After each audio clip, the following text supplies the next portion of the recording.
Hi ಎಲ್ಲರಿಗೂ ನಮಸ್ಕಾರ. Welcome to that stylish wing mehndi art.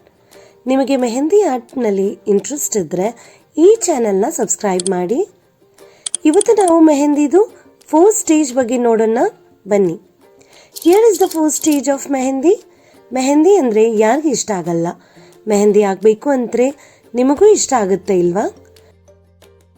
But ಅದಕ್ಕೂ ಮುಂಚೆ ನಮ್ಮ ಚಾನಲ್ನ ಸಬ್ಸ್ಕ್ರೈಬ್ ಮಾಡೋಕ್ಕೆ ಮರಿಬೇಡಿ. ಫಸ್ಟ್ ಸ್ಟೇಜ್ ಬಂತು ಆಫ್ಟರ್ ಅಪ್ಲೈಡ್ ಮೆಹಂದಿ, ಅಂದರೆ ಮೆಹಂದಿ ಹಾಕಿ ಇರುವ ಸ್ಟೇಜ್.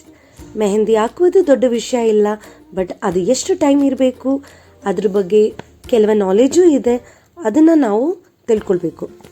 ಸೊ ನನ್ನ ಪ್ರಕಾರ ಒಳ್ಳೆ ಸ್ಟೈನ್ ಬರಬೇಕಂದ್ರೆ 4 to 6 hours ಇರಲೇಬೇಕು. ಪೂರ್ತಿ ನೈಟ್ ಇಟ್ಕೊಂಡಿದ್ರೆ ಒಳ್ಳೆಯದು.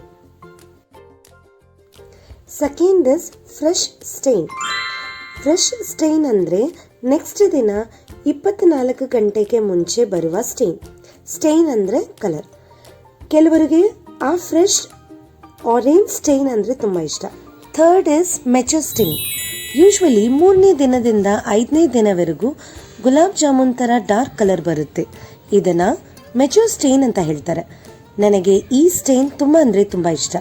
ನಿಮಗೆ ಯಾವುದು ಇಷ್ಟ ಅಂತ ಕಮೆಂಟ್ನಲ್ಲಿ ಹೇಳಿ. The fading stain. 4ನೇದು ಫೇಡಿಂಗ್ ಸ್ಟೈನ್ ಅನ್ನೋದು ಮರಿಯಾಗುತ್ತಿದೆ. ಫೇಡಿಂಗ್ ಅಂದರೆ ನನಗೂ ಕನ್ನಡದಲ್ಲಿ ಗೊತ್ತಿಲ್ಲ, ಸೊ ಗೂಗಲ್ನಲ್ಲಿ ಸರ್ಚ್ ಮಾಡಿದ್ದೆ. ಸ್ವಲ್ಪ ಅಂತ ಮೆಹಂದಿ ಕಲರ್ ಹೋಗುವ ಟೈಮ್ನ ಫೇಡಿಂಗ್ ಸ್ಟೈನ್ ಅಂತ ಹೇಳ್ತಾರೆ. ನೀರಿನಲ್ಲಿ ಜಾಸ್ತಿ ಕೆಲಸ ಮಾಡಿದರೆ ಕಲರ್ ಬೇಗನೆ ಹೋಗುತ್ತೆ. So that's it for today. ಈ ವಿಡಿಯೋ ನಿಮಗೆ ಇನ್ಫಾರ್ಮೇಟಿವ್ ಆ್ಯಂಡ್ ಹೆಲ್ಪ್ಫುಲ್ ಆಗುತ್ತೆ ಅಂತ ನಂಬುತ್ತೀನಿ. ಅದುವರೆಗೂ ಈ ಥರದ್ದು ಮೆಹಂದಿ ಬಗ್ಗೆ ವಿಡಿಯೋಸ್ನ ನೋಡೋಕ್ಕೆ ನಮ್ಮ ಚಾನಲ್ನ ಸಬ್ಸ್ಕ್ರೈಬ್ ಆ್ಯಂಡ್ ನೋಟಿಫಿಕೇಷನ್ ಬೆಲ್ನ ಹೊಡಿಯೋಕ್ಕೆ ಮರಿಬೇಡಿ. Thanks for watching. ಬಾಯ್.